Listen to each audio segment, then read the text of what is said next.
bawat isa. Sa Diyos po ang kapurihan.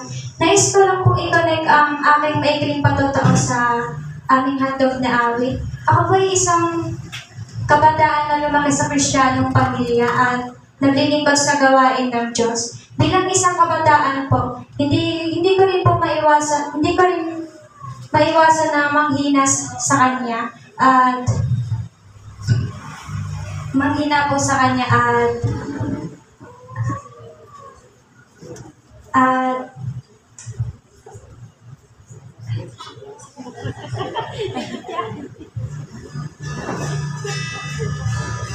bilang isang kabataan po, ako po ay nakakaranas ng panghihina. Nandyan po yung tukso na mas unahin mo yung gawin yung bagay na walang kabuluhan kaysa gawin yung kalooban ng Diyos. Pero dahil mahal ko po at ginagalang ko po ang aking ministeryo at pinagpapatuloy ko po ang aking gawain. At nandyan din po ang Diyos na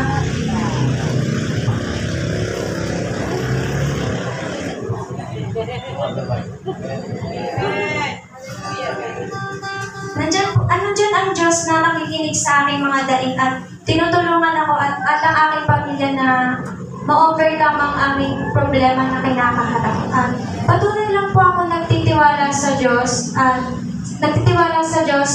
lalo na sa aking kahirapan at kahinaan. At lahat ng bagay at suliranin ay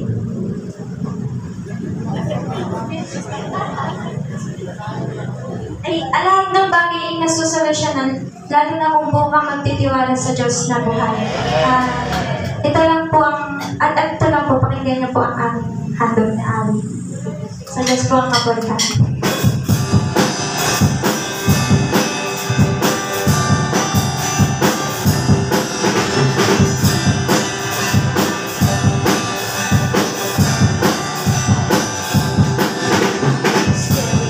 Stop sign, watching people drive by. See my gun, the radio. That's so much in your mind. Nothing's really going right. Looking for a rainbow. Whatever it is, make it come true. I know it's not gonna live. You're an overcomer. Stay in the fight till the final.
don't quit. Tuloy tayo lagi. Amen. Sa maglilingkod sa Diyos. Hallelujah. Ang Diyos ay mabuti na tapat. Ilan na lahat, hindi tayo pababayaan ng Panginoon. Hallelujah. Purihin ng Panginoon, ngayong gabi mga kapatid, sapagkat ang Diyos ay laging mayroong napakabuting mga bagay na inihanda para sa atin at mapalad tayo sa gabi ito na tayo po ay muli makapakinig ng mensahe ng pangangaral ng salita ng ating Panginoon. Hallelujah. Ako ba'y naniniwala na kung kagabi ay merong mga dakilang bagay pang-uusap ang Diyos sa ating buhay, lalo na po ngayong gabi ay muli tayong kikilusin ng ating Panginoon. Salamat sa Panginoon, ang ating pong bisitang mga ngaral, hallelujah, ay nagpaunlak sa atin kasama ang kanyang may bahay. Amen. Pasamantalang inuwanan ang kanilang iglesia na pinamumunahan. Amen. Na hindi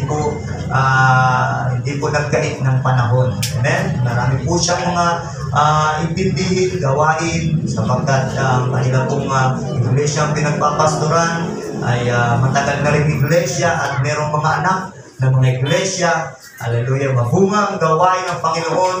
Kaya napakalakas ng conviction binigay sa akin ng Panginoon na habang ako'y nag-iisip na sino po ba Panginoon ang aming pong ayaya sa aming pong dadalating revival.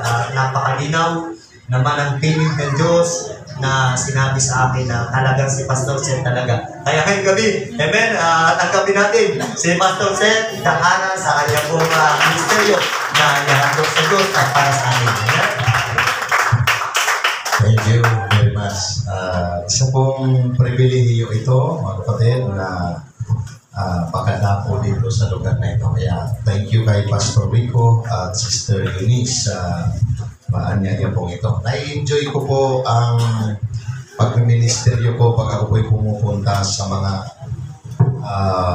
lalawigan o mga karating na lalawigan ng Metro Manila. Actually po kahit pa sa mga probinsya dahil isa akong probinsyano, kaya iniisip ko ay kung yung mga mangangaral noon sa lahi pa namin na hindi pa sa Father's House, hindi nagpagal sa mga probinsya ay hindi naligtas yung magulang ko.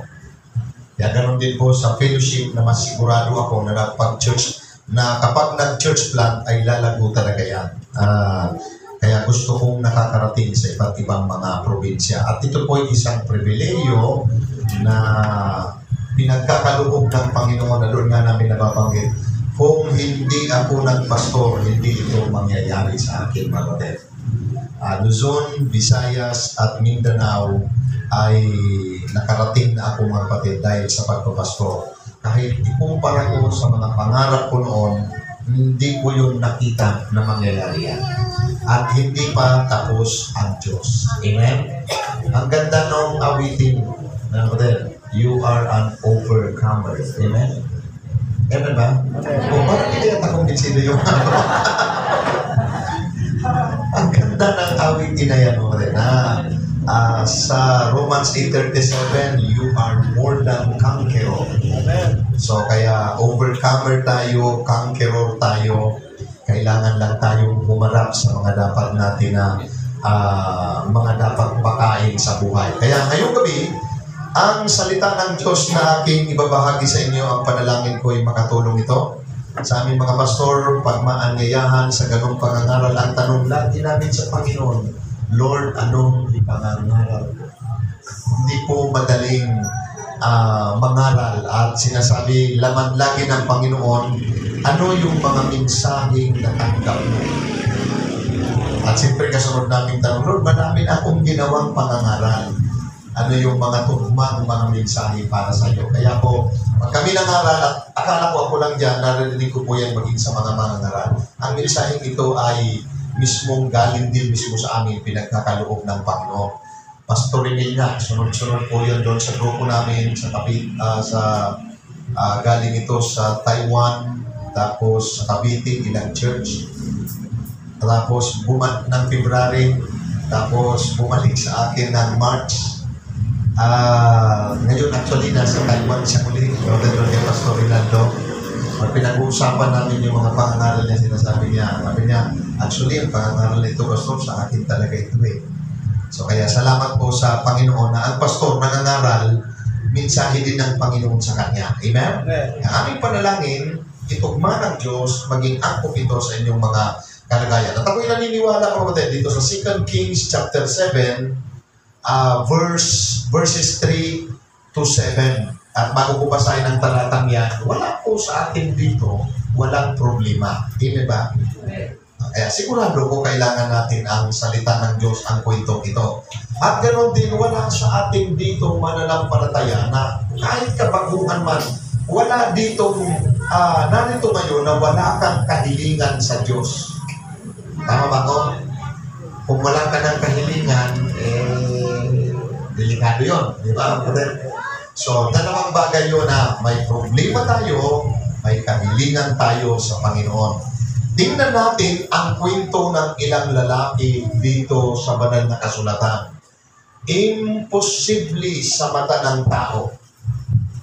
Wala pang ganitong kasaysayan at wala na marahil naging ganitong kasaysayan. Na kunin natin itong inspirasyon na hanggang ngayon, kaya itong gawin ng Diyos sa ating mga kalalagayan.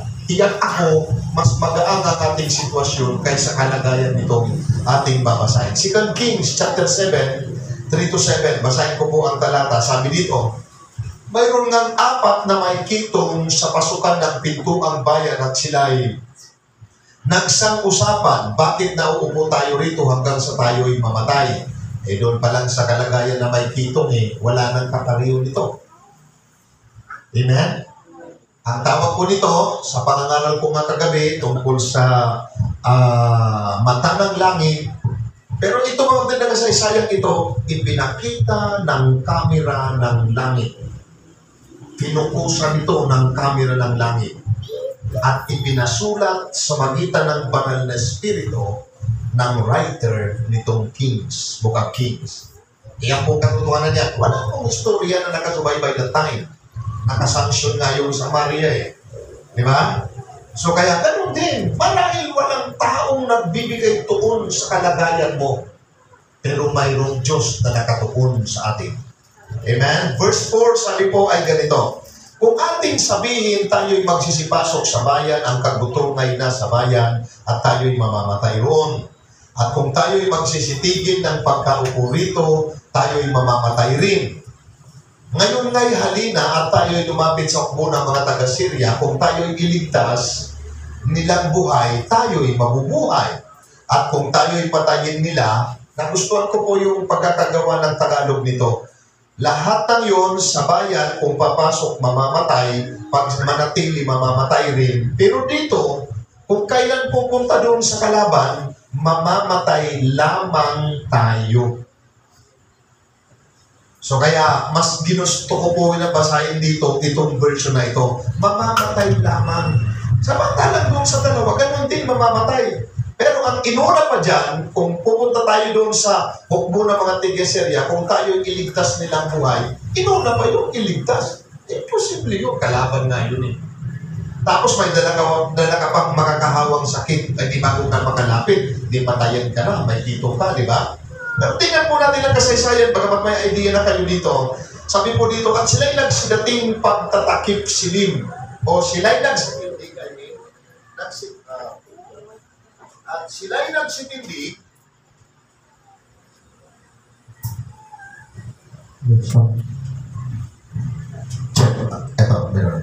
at sila'y nagsitindig pagtatakip silim upang magsiparoon sa kampamento ng mga taga-Syria at nang sila'y magsidating sa pinakamalapit na bahagi ng kampamento ng mga taga-Syria, narito walang tao roon.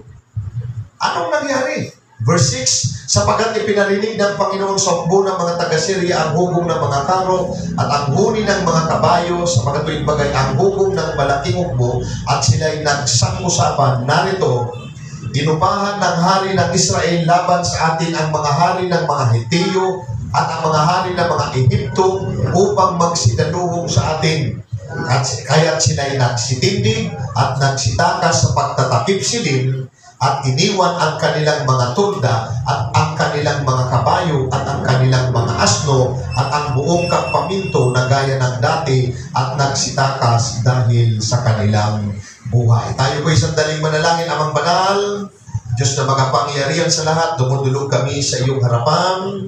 O God, nakikiusap ako, Panginoon, ang iyong mga salita ay gamitin mo na personal mong pag-uusap sa bawat individual. Umabot ka sa kalagayan ng bawat isa. Panginoon, ikaw ang mangusap sa bawat puso, dakilang Diyos. Ikaw, Panginoon, na magpakahayag sa aming kalagitnaan, anumang gawa ng kaaway, distraction ng kadiliman, winawasak namin ang dominion. Dakilang Diyos ay aming dakilang Diyos na pinapayagan na malayang kumilos sa aming kalagitnaan. Wala kaming tiwala sa aming sarili. Ikaw ang binibigyan namin ng buong laya na mangusap sa aming kalagitnaan. Inaangkin namin ang tagumpay. Ngayong gabi, ito ang aming panalangin sa pangalan ni Jesus. Amen. Pumalakpak po tayo sa ating Panginoon. Mula sa kwento ng 4 na kitongin, ay nais ko pong mangaral sa paksang God can turn the table upside down. Ang Diyos ay kayang magbaliktad ng mga kaganapan o mga sitwasyon. Ang term na table or tables, mayroong nagsabi, there are two things God does with tables. Yung literal po ng mesa. Dalawang bagay raw ang kayang gawin ng Diyos. He turns them, kaya niyang baliktarin, and He prepares them. Na kung isasalin natin ito sa spiritual, ang sitwasyon mo, dalawa ang kayang gawin ng Diyos. Pwedeng baliktarin ng Diyos ang kalagayan mo o sa kalagayan mo, diyan ka pagpapalain ng Panginoon. Kaya, maging si David mismo ay mayroon pong sinabi, Psalms 23:5. Tingnan nyo ang pagkakasabi niya, English Standard Version, you prepare a table before me in the presence of my enemies. Kaya talagang gawin ng Panginoon yan, na mismong sa harap ng kanyang mga kaaway. Ang pagkatagalog kasi yan, iyong pinaghahanda na ko ng dulang. Actually, sa iba pong version ay feast. Fiesta ito. Kasiyahan sa harap ko, sa harapan ng aking mga kaaway.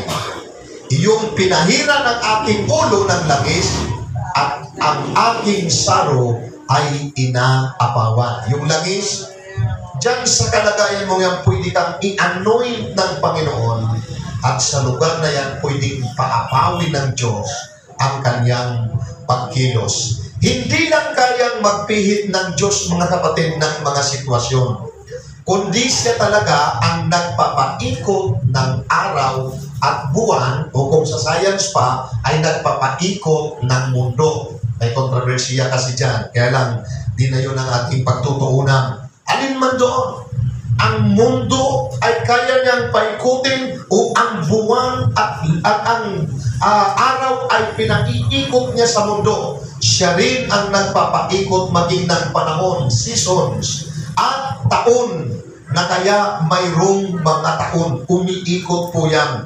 Kasabay nito, ang Diyos ang nagbibigay buhay at nagpapalago ng lahat ng mga bagay o lahat ng mga may buhay sa sanglibutan. Na ito ang matibay na patunay na kung nakokontrol niya ang lahat ng bagay, living things or non-living things, kaya niyang ayusin ang ating buhay.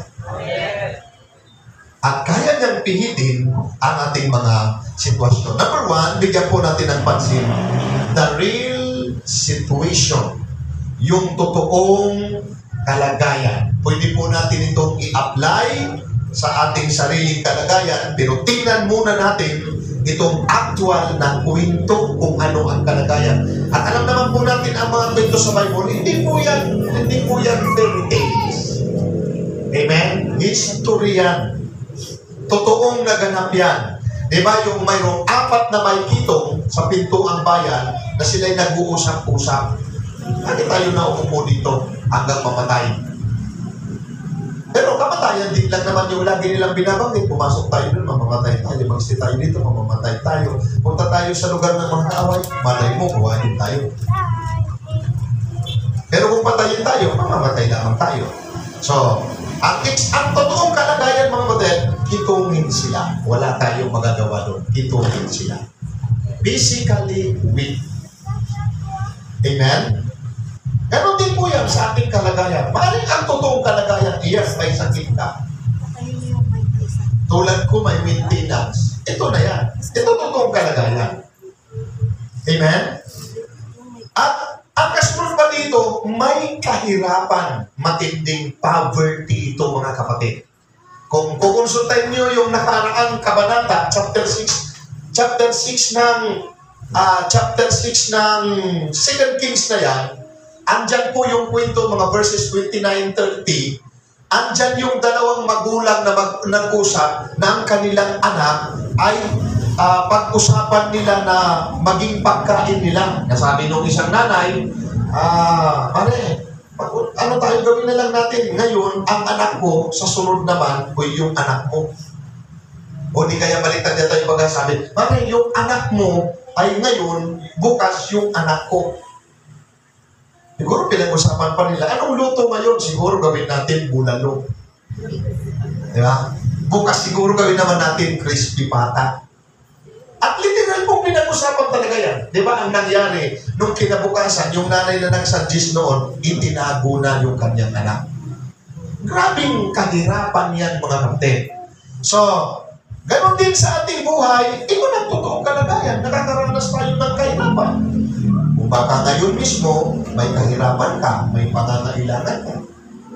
Pinapayo ko lagi sa mga disciple, yung problema, huwag mo nang problemahin dahil double problem yan. Amen? Mayroong karning double din. Tanong ko yan mo, bakit double din? Yung pala, patay na bago kinatay, di ba? Ganon din naman, mayroong pong double problem. Totoo po yan. Problema na pinoproblema mo. Maging ang Matthew chapter 6, mga batid, I think verse 34 ba o before yung 33 na sinasabi doon na hayaan mo ang bukas ang maproblema sa Kanya. Amen. So meaning, hayaan mo yung maproblema sa Kanya. Assist ka lang, sige lang, andyan na yan, andyan ang problema. Amen? Kaya, ito yung totoong kalagayan natin mga kapatid sa ating buhay. Ang isa pa dyan, under sanction sila ng Syria. Walang papasok at walang lalabas na produkto, kaya nga nagkaubusan ng supply. Strategy po yan sa isang pagkikipagdigma para pahinain yung sasakupin, kailangan paligiran mo lang muna. Walang labas at walang pasok ng anumang supply. Ganon din mga kapatid sa ating mga kalalagayan. Marahil nananalangin tayo, Lord, gusto ko ganito, Panginoon, ito ang gusto kong mangyari. Kaya sabi ko sa inyo, bakit ang pangangaral na ito dapat nating marinig? Lahat tayo mayroong problema. Lahat tayo may kahilingan. Ako mas gurkon siguro doon sa kahilingan, Lord, mapatayuan namin ng building ang aming lupa. Naniniwala ako na kayang pihitin ng Panginoon yan sa loob ng ilang taon. Kasi may karanasan na ako. Piniin ng Diyos na magkaroon ng lupa mula sa wala akong nakikitang kakayanan ayon sa mga nakaraang dekada. Naikwento ko na po yun, pero piniin ng ating Panginoon. So, mahalagang maunawaan po natin, i-apply mo na dyan lahat ng kalagayan mo sa buhay. Ano man, para bagang ang ganit, para bagang ang hirap, para bagang ang tagal. Sige lang, yan talagang totoong kalagayan na basta huwag mo nang dublihin yung problemang kinakaharap mo sa kasalukuyan. At alam niyo po yung word na sa verse 5 na at sila'y nagsitindig pagtatakip silim. Alam niyo po yung takip silim, hopeless po ang kahulugan niya. Darkness ang kasunod niya. Pero, nagpatuloy po sila mga kapatid. Sa buhay natin, mayroon talaga tayong mga binabaka o binaka o although na overcome noong kasalanan. Medyo bumabalik yan sa mga ilang mga bago. At alam po natin yan, kahit pa nga mga galing sa pamilyang Kristiyano. Kaya gusto kong narinig yung testimony ng mga Sunday schooler. Pare-pareho po sila. Hindi po lumaki sa church at nag-memory verse, Walang struggle yan. May struggle yan. At yung iba, di talaga napigilan. Nakita natin yan minsan mga lumalabas talaga yan sa church. Amen? Iyan ang totoong kalagayan ng buhay. Kahirapan o kawalan ng pag-asa sa buhay, totoo talagang nagaganap yan kahit Kristiyano. Mayroong isang disciple na malimit nagsasabi sa akin, Pastor, manalangin niyo ako, Pastor, tulungan mo ako. Ginawa ko na ang lahat. Pastor, sabi ko sa Panginoon, siya nang bahala sa akin. Pero Pastor, parang ang tagal ng tugon ng Panginoon. Katulad ng sinasabi ko, yan na ang totoong kalagayan. Amen? Nung ako ay magkasakit ko, may stroke, pagkatapos kong lumabas sa ospital, yung din ang tanong ko, kailan ako magkaka-recover? Parang ang tagal yata nito. Pero ito mismo nagamit ko yan, dyan sa totoong kalagayan na yan, hayaan mo lang na ang Diyos ay kumilos at gumawa. May term akong ginagamit, negatibo ito, malimit na ang kahulugan nito pag sa mga empleyado, lalo sa nasa government, yung word na floating, di ba? Floating status, mahirap yun, parang nilagay ka sa alanganin. Pero spiritual, tama yun, at ang kunan mong larawan dyan ay yung floating mismo sa tubig. Na pag nagkaroon ng shipwreck at nakakuha ka ng isang simpleng bagay na pwedeng magpalutang sa'yo, mag-floating ka na lang, huwag kang magkumako, mas magsusurvive ka. Amen ba?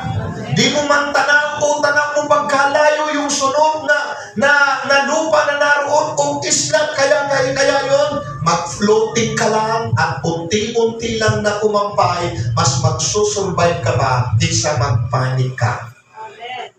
Mahalaga na maunawaan natin yung model. Buong buhay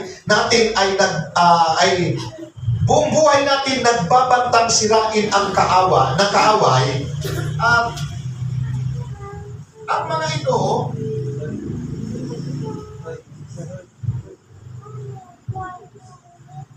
mga ilang maling galaw lang, buong buhay po nila ay nagbabantang sirain yung kanilang lugar ng Syria.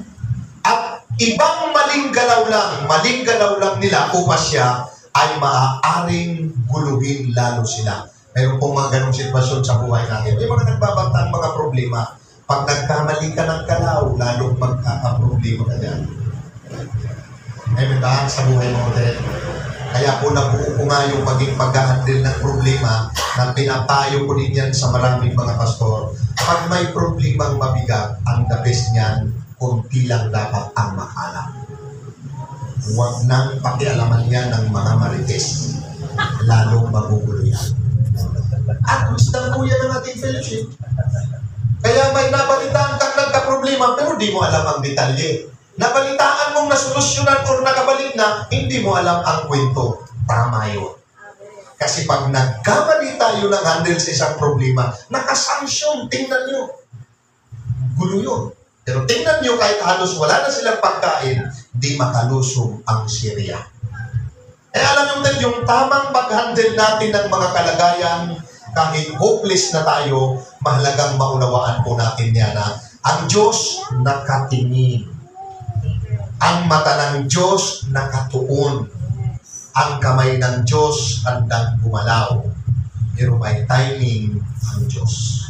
Yung word na takip silipuling, mga problema na kinakaharap sa buhay na hindi mo alam kung paano susolusyonan o kung kailan matatapos. Isang sitwasyon, mga kapatid, o isang punto ng buhay na hindi mo na alam ang iyong gagawin.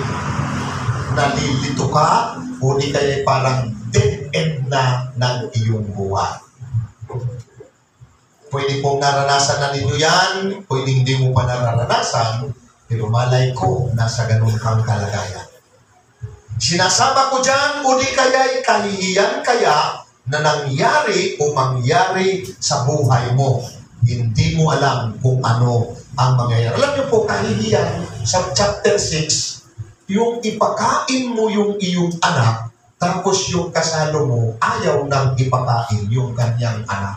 Nakakahiyang kwento. Amen? Sa church, mayroon pong ganong mga sitwasyon na pareho silang gumawa ng problema, pero nung nagkagit-gitan na mayroon nang magsasalita, ayan, Samantalang kung sinabi lang nila sa tamang tao, kayang masolusyonan nyo ng maayos. Mahalaga na maunawaan po natin then, ang dakilang pag-asa, lumapit ka sa Diyos na may kontrol ng mga pangyayari at kayang magpihit ng mga kalagayan. Yan, number 2, bigyan po natin ng pansin. God can turn your situation. Tingnan po natin dito yung sitwasyon natin at ganun din po mga kapatid, maging yung pangyayari dito sa kwento pong ito. Alam nyo, dito sa 3 and 4, mga kapatid, alam nyo ang nakita ko dyan, paano pipihitin ng Diyos yung sitwasyon? Biro mo yung 4 na kitungin, nag-fellowship kasi sila. Amen? Nag-fellowship, nag-sharing pa. Alam mo, kung mananatili tayo dito, ano ginagawa natin dito? Ba't dito lang yan tayo sa labas ng pintuan bayan? Which is, ang culture po talaga, pag may sakit kang nakakahawa at wala ng lunas, talagang sa labas ka. Pero bakit naman itong 4 na ito na nag-fellowship? Kung mananatili tayo dito, mamamatay tayo. Pag pumunta tayo doon sa loob, mamamatay tayo. Pag mananatili tayo, mamamatay tayo. Pero kung pumunta tayo sa kaaway, malay mo, buhayin tayo. Kaya minsan sa pag-fellowship, mga kapatid, hindi lang minsan, kundi mas madalas, nakakatulong talaga ang pag-fellowship. Amen ba? Hebrew 10:25, pag binasa ninyo, huwag pabayaan ang pagtitipon kagaya ng ugali ng iba, kundi magpalakasan sa isa't isa. Ito mga kitungin na ito, pero nakapagpalakasan pa rin sa isa't isa. At kaya sa church, magandang makipag-sharing. Amen ba? Huwag yung darating, walang kakilala, o uwi, walang kakilala. Makipag-sharing ka. Pwede kang mag-share ng iyong mga sitwasyon kung anong ginawa ng Panginoon at ano pa yung gusto mong mangyari, ano mong prayer mo sa Panginoon para mapalakas ka. Magsalita ng pag-asa, kasabikan ang pangako at kayang gawin ng Diyos. Sa fellowship, dapat ganun tayo model. Ugali rin ng mga pastor. Kami pastor, pag nagkakwentuhan, ang kwentuhan yan laging gawain.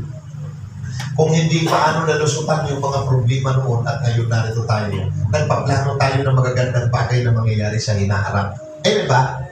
Ganun po ako pag nag-share. Na kung nakita ninyo, mula noon kay Pastor Wiman Michel ang Pilipinas, 1980, ano lang sila noon, ganito noon, sabi nila kwento, at ganun din yung Memorial Stone, kinukwento ni Pastor Greg dyan ngayon. Tapos ngayon narito na tayo, anong nakikita ninyo kung dudubliin ng tao? Amen? Hindi tayo nag-iimbento dito, mga kapatid. Kaya yung fellowship, ito po ay nakakatulong sa atin upang magpalakasan. Itong 4 na kitungin ito, ang galing ng principle, mga kapatid, ng 4 na ito, na talaga sila ay nagpalakasan na, sabi niya, hindi nila po sinabi, hindi sila nagsalita ng negatibo na, ay wala, may kitong na tayo, bilang na mga panahon natin, mamamatay na tayo. Hindi niya sinabi yun. Kaya sa Kristiyano, pag yung sinabi mo, kumusta? Eto, buhay pa rin. Pangit ng ganun Kristiyano. Ibig mong sabihin, iniintay mo na lang na mamatay ka. Pangit yun. Kumusta ka? Eto, katulad pa rin ng dati. Wala, nakaka-discourage yung ganun ka-fellowship. Amen? Amen ba? At ang isang bahagi pa dito sa pangalawang puntos na ito, hindi lang fellowship, kundi alam niyo mo din, yung paninindigan nila. Verse 5, isipin mo ito, kitungin na nindigan sa isang inaasahan na imposible. Di tayo nangahawak sa isang, hindi tayo nangahawak ng mga bagay. Wala po silang binabasang Bible na pwedeng magbigay ng inspiration or aklat na pwedeng magbigay ng kalakasan. Tayo may Bible tayo, may pangangaral tayo. May YouTube nga tayo, yung mga pangangaral ng mga pastor natin. Yung iba malimit nag-search na, anong pangangaral ni Pastor Boye? Yung iba, anong pangangaral doon sa Lucena? Amen, kapatid? Marami tayong opsyon para lumakas at tumibay, mga kapatid. Ang verse 5, di ba ang pagkabanggit po ng talatang yan ay, at sila'y nagsitindi pagtatakip sining. Tumayo sila, mga kapatid.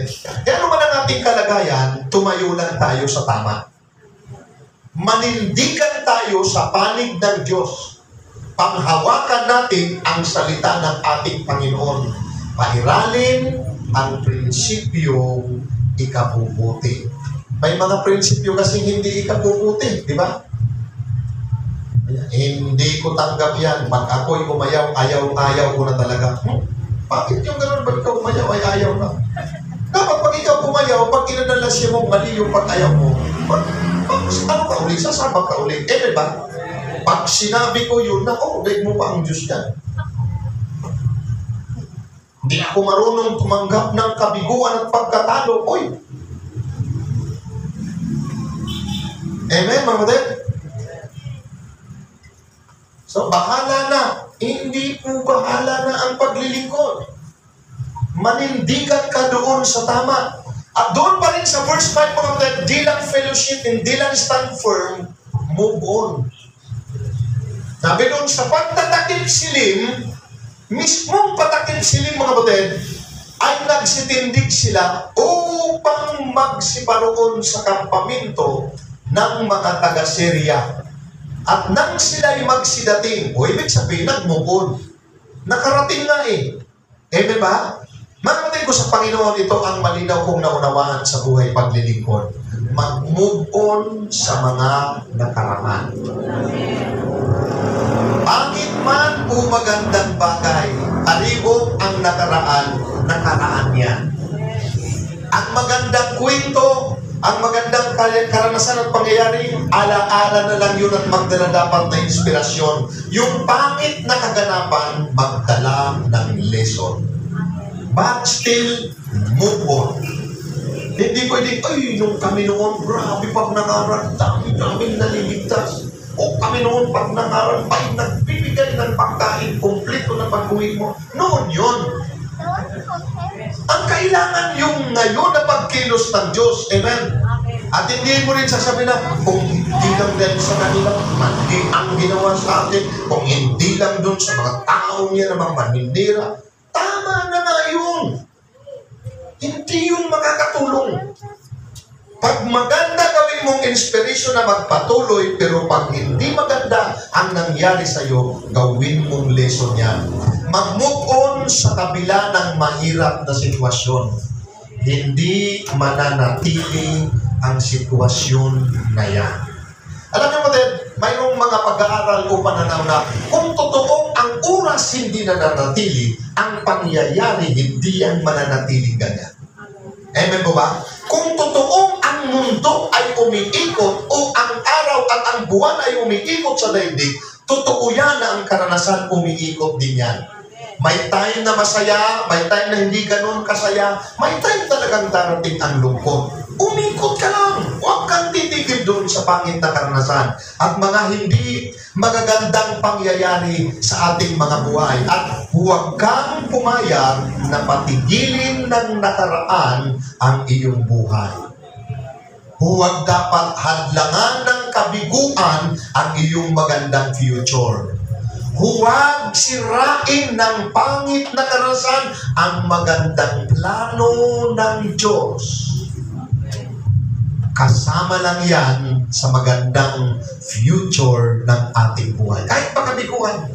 24:16 ng Proverbs, paborito kong talata, if in case na isang araw mga kapatid, maranasan natin yung failures and mistakes. Ang sabi mo ng Bible, sapagkat ang matuwid ay nabubuwal ng makapito. Buwal na. At bumabangon uli. Ngunit ang masama ay nabubuwal sa kasakunaan. So kaya, minsan nga nababanggit ko yan sa mga sharing, ang matuwid, hindi talaga yung hindi nagkakamali. Kasi walang taong matuwid, wala kahit isa. Walang hindi nagkasala. Diba? Lahat tayo nagkasala o nagkakamali, nadadala ng bukso ng damdamin, nakakapagsalita ng hindi tama. Pero hindi ibig sabihin, doon ka na lang. Ang matuwid ay nare-realize yung mali at bumabangon siya. Iyan ang mahalaga na maunawaan natin. Sa paghakbang mga kapatid, sa paghakbang natin, doon kikilos ang Diyos at doon mga kapatid, pinipigit ng Panginoon ang mga sitwasyon. Nagpatuloy po ang kwentong yan sa verse 6, di ba? Ang verse 6 at 7, binasa po natin. Pagdating nila doon, walang tao. Kampo po yan, yung salitang kampamento, kampo yun. Walang tao sa kampo ng kalaban. So, at yung verse 7, kwento na pinarinig ng Panginoon yung mga hugong ng malaking hugbo, kaya sila nagsitaka. Kaya mga kapatid, makikita natin ditong humakbang lang tayo ayon sa kalooban ng Diyos sa anumang negatibong sitwasyon. Kasi pag humakbang tayo, ang Diyos gumagalaw. Tingnan po ninyo sa verse. Ang 5 and 7, mayroong parallel word. Sabi po dito, at sila'y nagsitindig pagtatakip silim. Tingnan po ninyo yan, ha? At upang magsiparon sa kampamento ng mga taga-Syria, at nang sila'y magsidating sa kampamento, sa pinakamalapit na bahagi ng kampamento ng taga-Syria, narito, walang tao. Verse 6, pinarinig ng Panginoon, di ba? Yung dito doon ng Holy Spirit sa writer nito, na nung humakbang sila, pinarinig ng Panginoon yung hugong ng malaking hugbo. Pero tingnan po ninyo yung parallel word. Kaya sila'y nagsitindi, yung mga taga-Syria, at nagsitakas sa pagtatakip silim. Pag tinignan po ninyo yan, sa panahon na humakbang ka, sa panahon na mag-move on ka, si Pastor Boyet may paliwanag naman dyan, may kwento naman dyan na yung sa verse 6, na narinig nila ang malaking hukbo. In-amplified ng Panginoon yung hakbang ng 4 na kitungi na siguro hinihila na yung mga paa.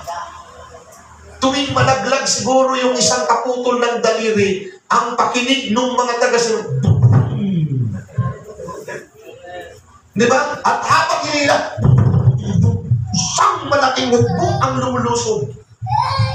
At sabi po doon sa verse 6, pag binasa natin, iniwan nila yung kanilang mga bahay katulad ng dati. Wala na silang kinuha. At tanda po ninyo, kaparihong oras, minuto at sandali yun nung humakbang. Kaya minsan sinasabi ko yun, tama talaga yung magdeklara na magagandang mga salita. Tama talaga yung humakbang ka kahit parang hopeless ka. Mga kapatid, hopeless yung pagtatakip silim. Pero dahil humakbang po sila, mga kapatid, ang Diyos kasabay din na humakbang at kumilos sa buhay ng 4 na kitungin ito, alang-alang sa mga Israelita na nakasanksyon doon sa Samaria. Alam na po natin yan ang church pag humakbang, isinasalba natin ang mga taong nakasanksyon ng kasalanan. Gusto nilang lumaya. Gusto nila na magbago. Gusto talaga nilang pumapayapa ang buhay. Gusto na nilang umalis doon sa kasalanan na yun. Ang problema, walang humakbang. Once na may humakbang, mga kapatid, ang Diyos naroon na. Ang naunawaan ko, kapatid, every time na mag-launch out pa lang may ginagawa ng Diyos sa bayan na pupuntahan. Magpasya pa lang na pumunta doon, may ginagawa ng ating Panginoon. Ipakita ko sa inyo ang ilang mga sitwasyon sa Bible, mga kapatid, na siguro kayo na ang maglagay o ang Diyos ang mag-reveal ano ang katapat nitong sitwasyon sa buhay. Paano natin ito ilalarawan? Si Job. Biglang, si Job. Hello, Sam. Si Job, biglang gumaling. Dinoble ang kayamanan. Job 42, 10 and 11. Biglaan ko talaga yan. Kagyat ko talaga yan. Bigla niyang pinihit ang mga sitwasyon. Si Hannah, 1 Samuel chapter 1, or almost the whole chapter po ang kwento dyan, humingi ng anak, pinihit ng Diyos ang matres ng kanyang sinapupunan at nagkaroon ng anak, at ito ay si Propeta Samuel. Sa iyo kung paano mo i-apply lahat yan. Kagyat yan, mga kapatid. Si Jabez, 2 Chronicles, chapter 4, verse 9 and 10. Ang pangalan ay Jabez. Ang kahulugan ay hirap. Pero lumaya at napiit ang kanyang kalagayan at siya'y pinagpala ng ating Panginoon. At actually, yang 2-3 talata lang ang ginamit na talata para sa kanya. Pero profound yun ang lawak. Dumalangin siya sa Diyos. Yung pangalan niyang Jabez hirap, pero pinilit po yan ng Panginoon. At sabi niya doon, palawagin mo ang aking hangganan. Kaya ang biro ko nga sa mga taga-Cavite, kahit sa Cavite nagkaroon ng lupa si Jabez, kaya mayroong Jabez campsite.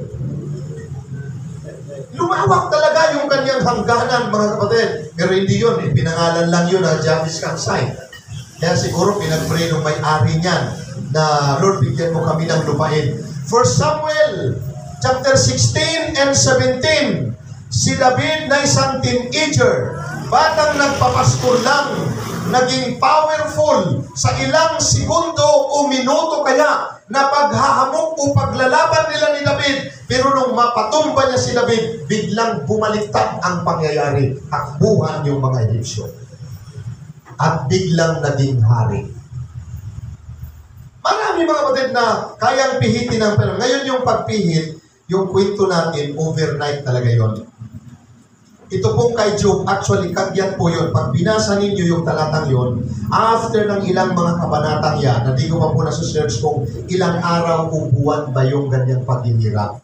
Pero nung gumaling, biglaan po yun, instant yun. Kaya ng Diyos, mga kapatid, na magpagaling at magpalaya. Amen? Kaya nang magpihit ng mga sitwasyon. Ngayong gabi sa ating pagtatapos, dagdagan ko mga kapatid pangatlo.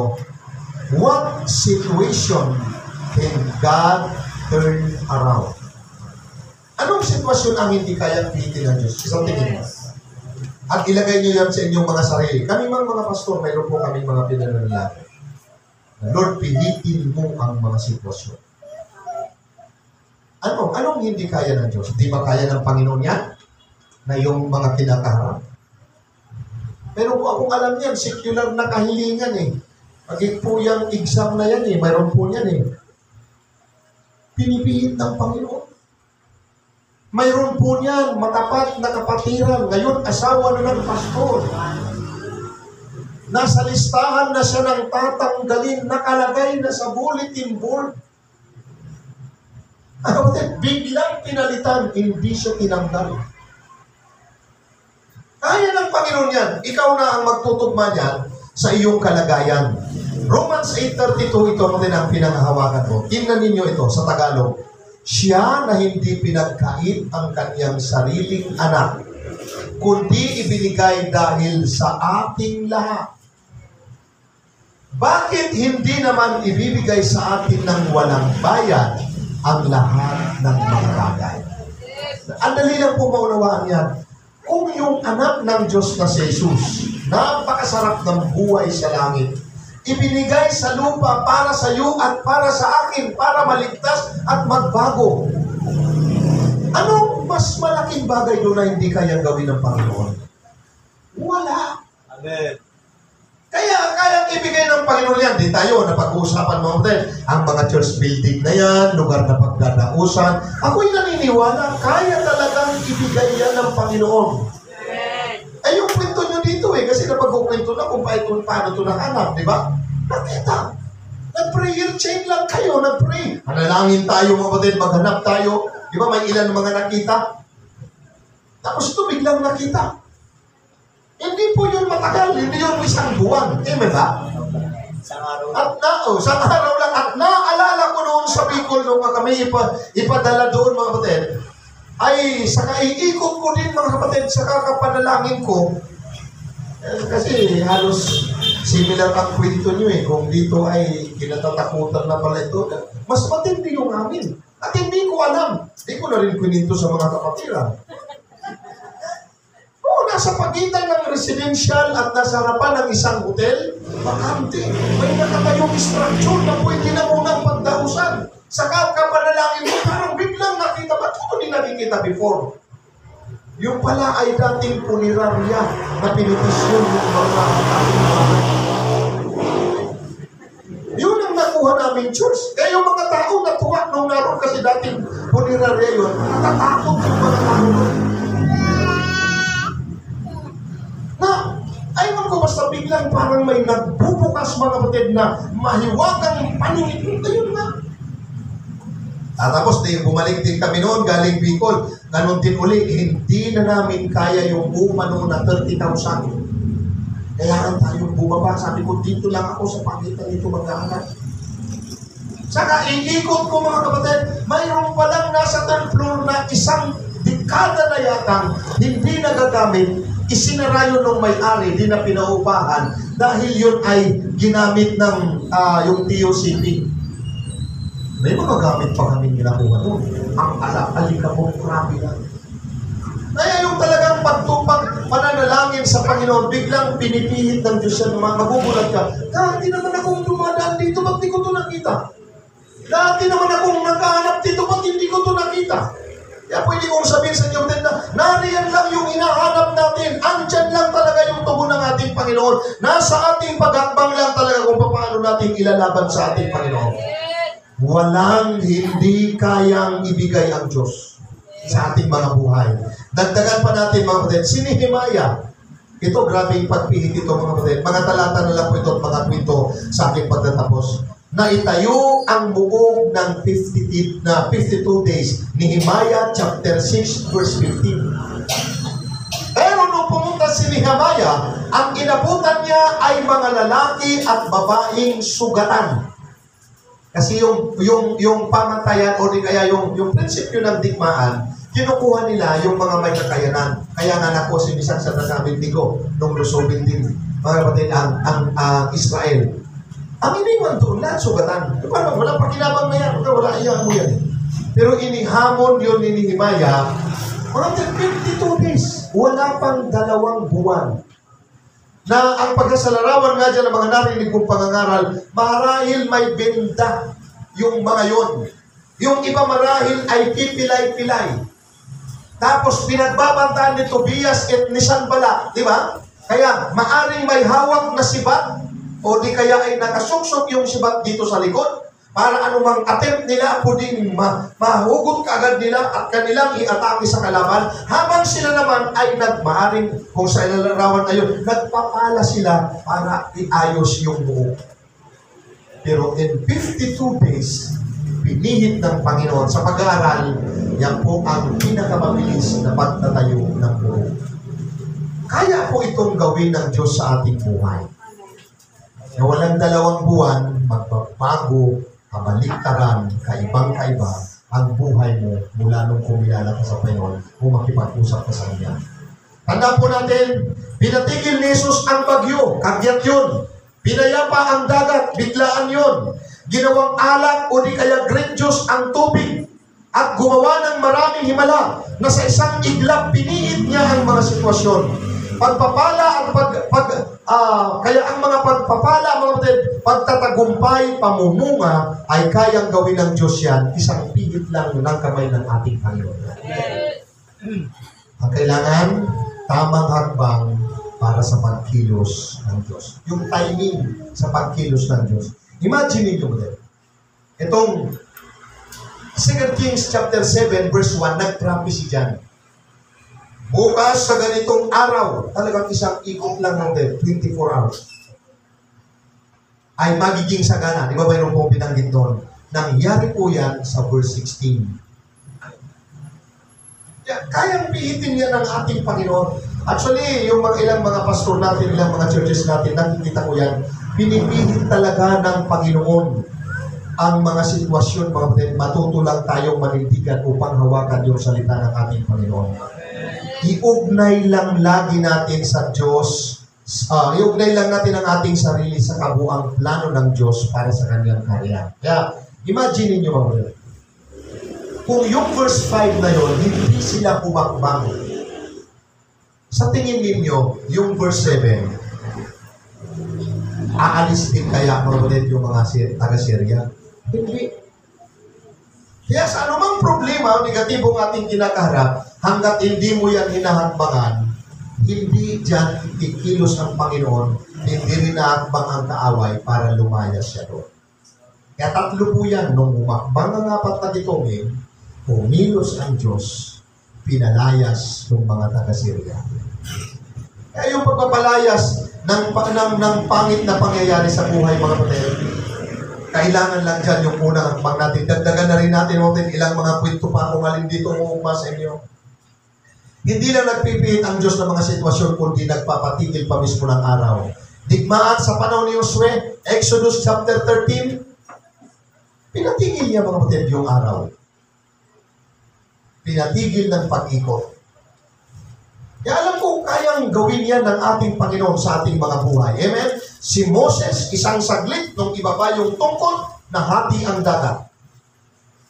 At si Daniel, nung pagkabagsak niya o binabagsak pa lang doon sa lion's den, tumikom ng Diyos ang bibig ng leon.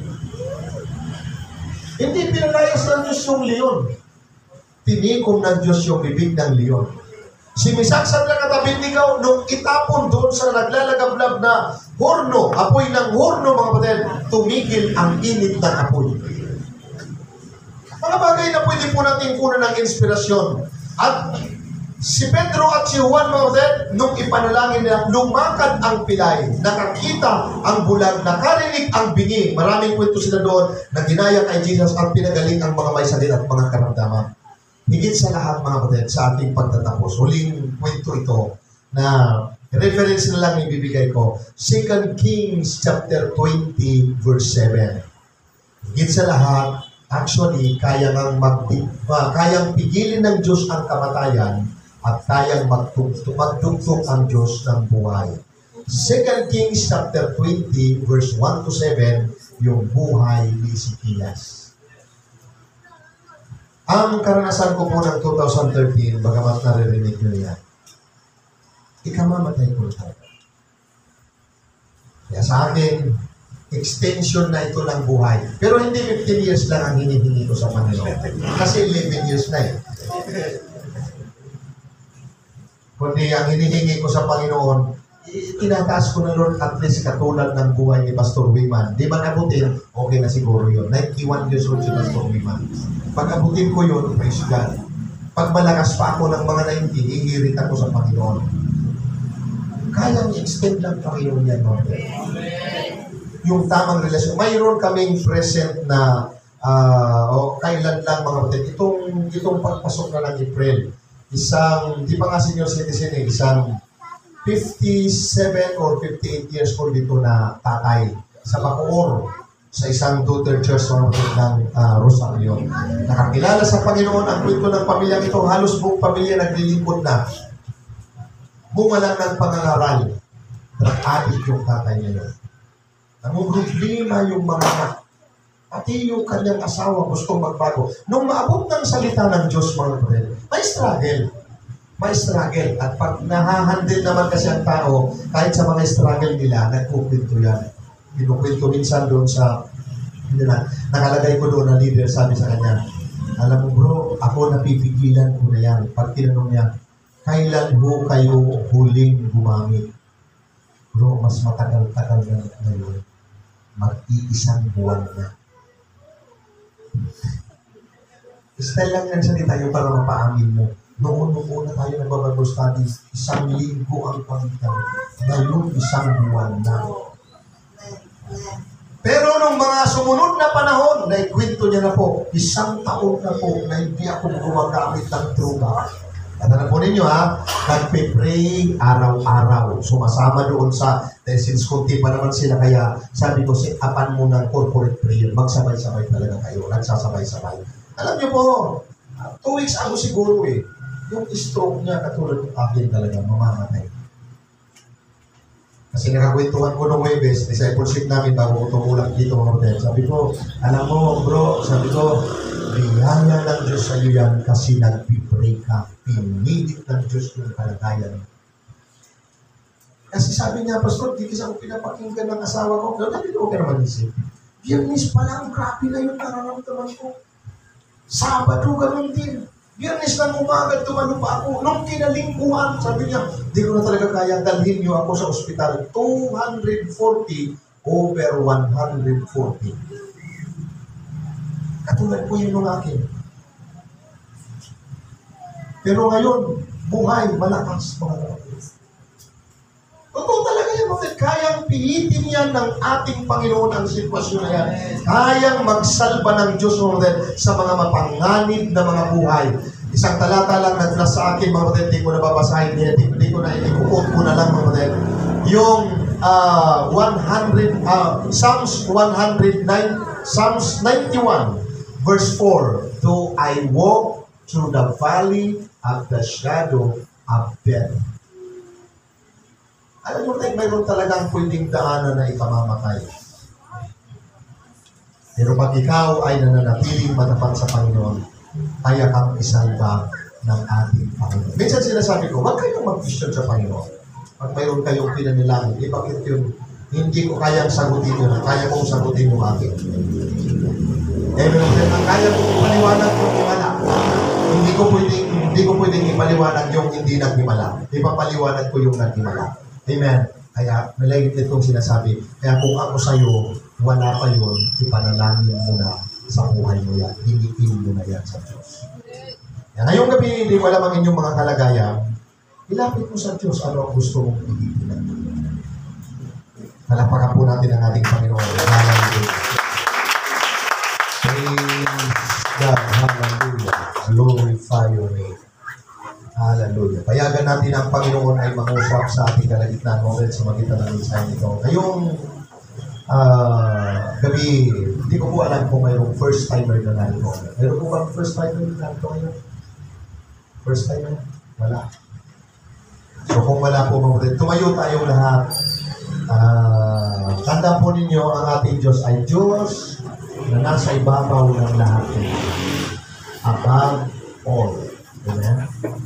Kaya, bago po natin ito awitin, gusto kong mag-vlog muna tayo ng time, kausapin natin ang Diyos. Inuulit ko, di ko alam kung anong iyong kinakaharap, di ko alam kung anong hinihingi sa Panginoon. Kayang pihitin ng Panginoon ang mga pangyayari mo rin. Bukas po ang altar, hallelujah. Itulong mo sa Panginoon ang mga bagay na gusto mo na ilapit sa ating Panginoon. Hallelujah. At backup singer, tulungan ako ng awitin ito. Huwag po tayo magmadali na makiusap sa Diyos. Alam ko yan, mayroon kang kinakaharap, mayroon kang problema. Nakikipagbaka ka, hallelujah, above all, ang ating Diyos. Siya ang nasa ibabaw ng lahat ng kapangyarihan. Nangingibabaw siya sa lahat ng hari. Yes, God, hallelujah, hallelujah, hallelujah. Lord, mag-usap ka, God, kumatagpo ka ng kalagayan ng bawat isa. Ikaw na Diyos na pumipig ng mga sitwasyon ay magpagkilala ka ng isang o Diyos. God, sa mga kahilingan, maaaring mga struggle o Diyos. Panginoon, hallelujah, maging Panginoon sa mga sitwasyon o God. Ikaw, O Lord, ang patuloy na magpakahayag ang mga banal. Ikaw, Lord, ang patuloy na kumilos ang mga banal. Mamabaka ng mga dakilang bagay.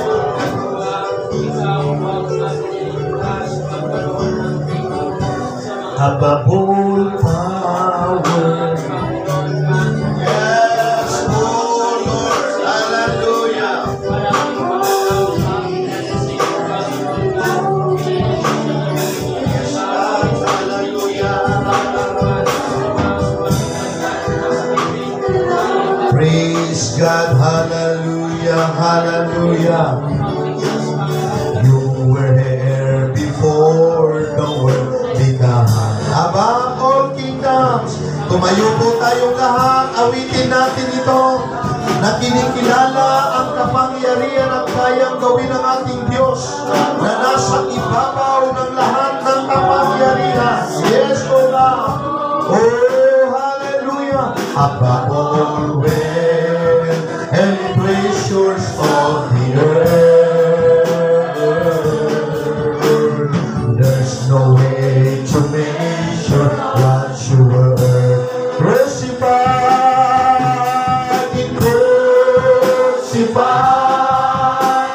laid behind the stone. You live to die, rejected and alone, like a rose trampled on the ground. You took the fall and felt at me above all crucified.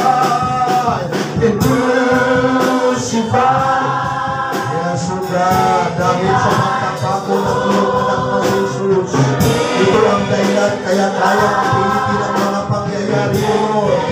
Yes, Lord God, like the rose, trampled on the ground, you took the fall and thought of me above all, like a rose, trampled on the ground, you took the fall and thought of me above all, like a rose, like a rose, yes, so God, trampled on the ground, you took the fall and thought of me. Pasalamatan, sambahin po natin ang ating Panginoon. O Diyos na nangingibabaw sa lahat ng kapangyarihan. O Diyos na nasa ibabaw lahat ng ating. O Diyos na nasa ibabaw lahat ng karunungan. O Diyos na nasa ibabaw lang lahat ng kayamanan. O God, ang pagkilala ka, O Diyos sa God, hihintin mo ang mga sitwasyon ng aming buhay, O Lord. Ang mga kahilingan, O God, namin pihitin mo, Panginoon. Ang mga problema at suliranin, pihitin mo, O Lord. Oh,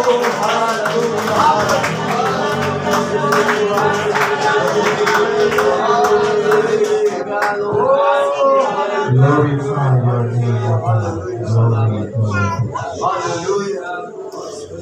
Hallelujah. Hindi ko po alam,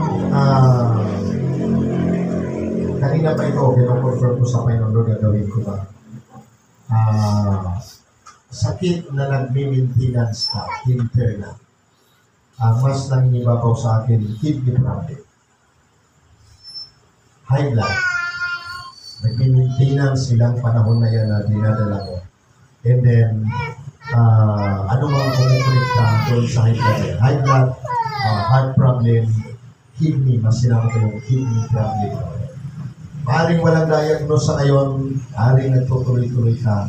Gusto ko pong manalangin para sa iyo. Mayroon po ba sa ating kanabihan? Mayroon po ba? Nag-maintain kayo ng gamot. Okay? Mayroon po ba? Mayroon pa po ba? Mananalangin na kayo. Then after po niyan, pa-check up mga kapatid. Ang Diyos pumipihit ng sitwasyon. Buhay nga dinudugtungan ng Panginoon. Amen po ba? At patunay ako doon mga kapatid. Sa dinudugtungan ng Diyos, pinihit ng Diyos ang mga sitwasyon. Pero po ba? Apat ba? Apat ba? Sa dalawa, tatlo. Kasama po, sister. Kasama pa? Kasama. Sige po, dito po kayo. Dito po. Ano po yung sa inyo?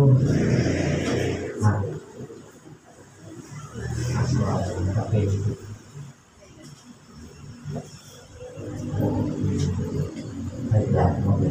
Tuwan po ninyo inyong mga kamay. Mananalangin tayo para sa kanila. Umasa tayo sa kayang gawin ng ating Panginoon. Ako man binabaka ko po yan ng ganayon. Sa mga mayroong maintenance, payo lang ang pastor natin, pag nung natitigil yan, hindi hanggang hindi pastor, hindi doktor ang napapayo. Kaya gusto ko pa rin na dumating sa punto, una babaan mo lang. Mataas, mga kapatid. Alam ko naman, hindi ko naman basta ilalagay sa alanganin mo ang sarili. Yung isurvive lang ko natin ng malaking palayo. 11 years ang nakakaya. Bihaya na po sa akin yun. Gusto ko rin na ipanalangin. Sige po, ito ninyong inyong mga kamay sa kanilang. Dakilang Diyos, dinudulog ko ang mga kapapirang ito, dakilang Diyos. Ang nanay na ito, dakilang Diyos sa kanyang heart problem o God. Dakilang Diyos ang kapatid na ito, Panginoon, sa kanyang asma. Lord, ngayong gabi ang kapatid na ito sa kanyang sakit ng ulo, Panginoon. Ganon din, dakilang Diyos ang kapatid na ito na mayroon, Panginoon, high blood, dakilang Diyos. Inuutusan ko ang sakit at karamdaman ito sa katawan ng mga kapatiran ito ngayong gabi sa pangalan ni Jesus na lumayas sa katawan na ito sa pangalan ni Jesus. At inuutusan ko ang katawan na ito na magpansyon sa normal sa pangalan ni Jesus. God, maghimala kayo, kumilos kayo sa kanilang buhay, O God. Katulad pa yun ang ipinaranas mo sa iyong likod, katulad ng mga nababalita namin na mga himala at kagalingan. Sa iyo ko pinagkakatiwala na ilang Diyos. Ang mga kapatirang ito, mga himala, O Lord, ay mahayag, O Diyos. Ito po ang aming panalangin sa pangalan ni Jesus. Amen. Amen. Palapakan po natin ang ating Panginoon. Ipa-check up po ninyo yan. Binibigay ko kay Pastor Rico ang pagkataon. Magsama-sama po tayo bukas ng umaga. At God bless po. Puri ng Diyos natin, nakaupo tayo sa gabi. Amen. Hallelujah. So, hindi po naubos ang pagkilos ng Panginoon. Amen. Naniniwala ako sa mga bagong bagay pa na patuloy na ibibigay ng Diyos sa atin. Kaya manatili tayo nagtitiwala sa Panginoon at bukas na umaga ay patuloy tayong magsama-sama sa gawaing pagsamba. Ang Diyos ay laging naghahanap ng pagsamba ng kanyang mga anak. No? Hallelujah. Kaya huwag nating bibiguin ng Diyos. Hallelujah. Bukas, alas 9 yan, nanalangin na po tayo. Alas 9 din simula po ng ating Sunday School. Then, alas 10 simula po ng ating praise and worship. Kaya huwag kayong mawawala. Tapos ipag-imbita pa natin ito. Paalalahanan yung mga wala ngayong gabi. Amen. Ay bukas ay magkasama-sama tayo lahat. Amen. Bukas na gabi. Amen. At sa gabi ito, mga kapatid, ay mananalangin tayo sa ating pag-uwi at pray natin ang hindi natin na magsasalusaluan ngayong gabi na pagpalain ito ng Panginoon. Hallelujah. Time natin tumayo. Diyos na mga sa langit, maraming salamat sa kaputihan at biyaya mo na patuloy mo pong pinagkaloob sa aming kalakasan. O Diyos, lalo na Panginoon sa bahagi ng aming pong pagtitiwala sa iyo, Panginoon. Tunay nga, amin pong kinikilalang walang bagay na mahirap sa iyo. Pinatagpo mo po ang bawat isa ngayong gabi sa kanilang mga kaibigan. Salamat po sa pag-uwi namin mamaya, pasamantalang pag-iwalay, ang pabor, protection, pag-ingat, at sa kanang biyaya ay taglayin po ng tawag sa Panginoon. Lord, ibalik po kami sa mga araw ng mga gawain po ng ating po na mayroon pong kasabihan sa ito na magagawin sa Panginoon. Bless po salamat po, Ama. Sa iyo lamang ang pinakamataas na pagpupuri at samba kasalanan sa pangalan ng Panginoon Jesus. Hallelujah. Hallelujah. Hallelujah. Hallelujah.